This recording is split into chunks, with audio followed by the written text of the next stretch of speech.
বাংলাদেশ সরকার আন্তর্জাতিক অপরাধ ট্রাইব্যুনালের প্রধান প্রসিকিউটর পদ থেকে মোহাম্মদ তাজুল ইসলামকে সরিয়ে অ্যাডভোকেট মোহাম্মদ আমিনুল ইসলামকে নতুন প্রধান প্রসিকিউটর হিসেবে নিয়োগ দিয়েছে।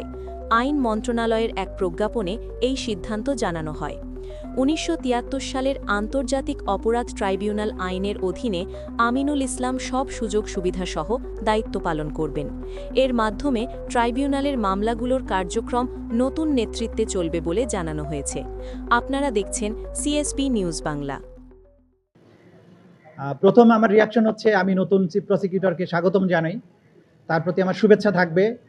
তিনি যাতে আমাদের যে রেখে যাওয়া যে অসমাপ্ত দায়িত্ব সেটা পালনে তিনি সফল হন। বাংলাদেশের যে গণমানুষ যারা জুলাই আগস্টে রক্ত দিয়েছিলেন, জীবন দিয়েছিলেন, অঙ্গহানির শিকার হয়েছিলেন, তাদের যে চলমান বিচার প্রক্রিয়া আছে, আমি আশা করি নতুন চিফ প্রসিকিউটরের নেতৃত্বে এই ট্রাইব্যুনালে সেই বিচার প্রক্রিয়া অব্যাহতভাবে সুন্দরভাবে পরিচালিত হবে।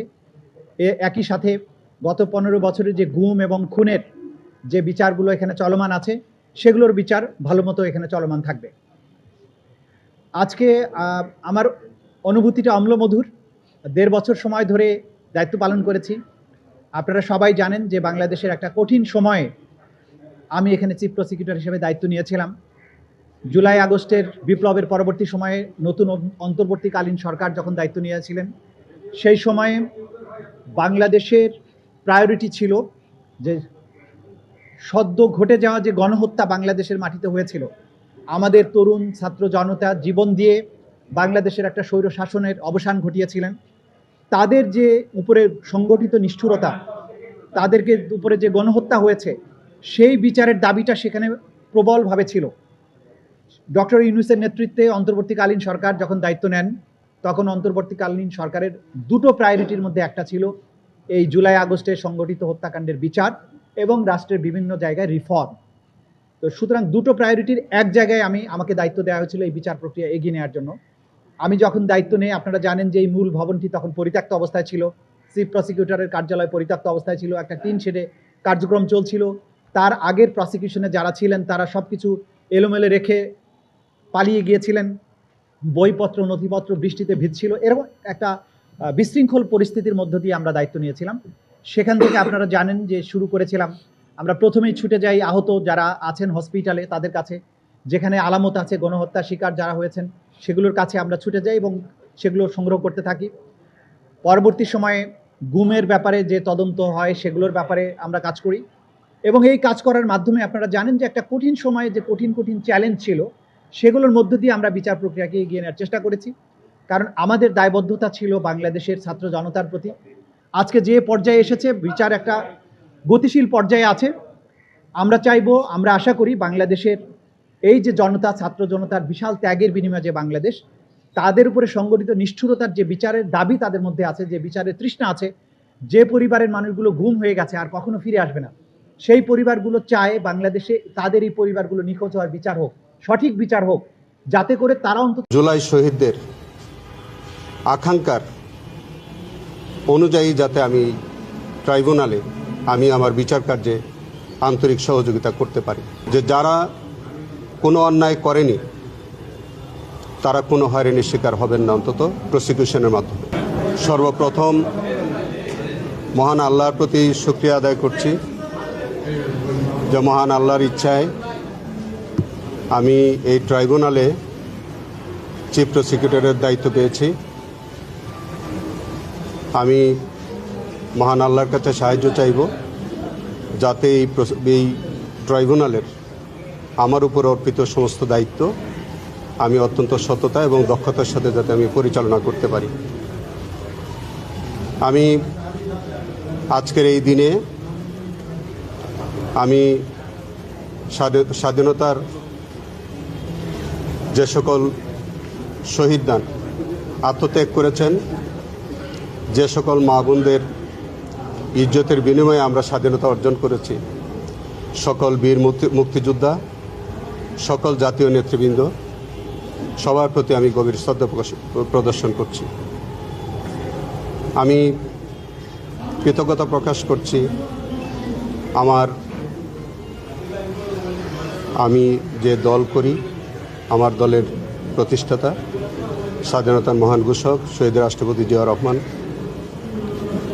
আমার পরম শ্রদ্ধেয় নেত্রী দেশনেত্রী বেগম খালেদা জিয়া এবং আমার নেতা মাননীয় প্রধানমন্ত্রী জনাব তারেক রহমানের প্রতি আমি কৃতজ্ঞতা প্রকাশ করছি।